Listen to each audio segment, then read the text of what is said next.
این صورت لایف فینا اسپری میکنی. اگه پنل کولر گازی بوی بد گرفته یا اینکه کرکسیف شده به هر دلیلی، یا بوی سیگار یا چربی آشپزخونه، هر چیزی، و حوصله شستنش نداری، یکی از بهترین کارها و ارزون ترین راهها این اسپری شستشوئه که بهترین مدلش توی بازار این برند بیتاپه که از قدیم الایام هم اسپری کلا ترتمیز کننده کولر گازی رو تولید می‌کرده. این اسپری کولر گازی قابلیتاش چیاست؟ یکی از قابلیتاش از بین بردن بوئه، دومین قابلیتش ترتمیز کردن پنله. روش کارش به چه صورته؟ اینجا شما اول باید یه دونه آینه داشته باشی، بعد این بیلبیلک این قسمت رو میکنی اینجوری، بعد این فیلترهای کولرت رو در میاری، اینا رو میندازی میره، جفتش رو باز میکنی و این آماده مصرف میشه.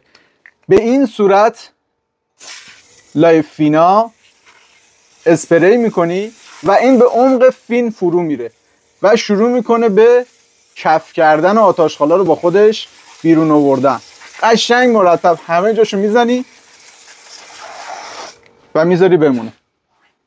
بعد از چند دقیقه که این فوما خوابید میتونی با یه دونه آب پاش بشوری و از درینت تخلیه کنی. هم بوی خوب داری، هم فنل ترتمیز شده.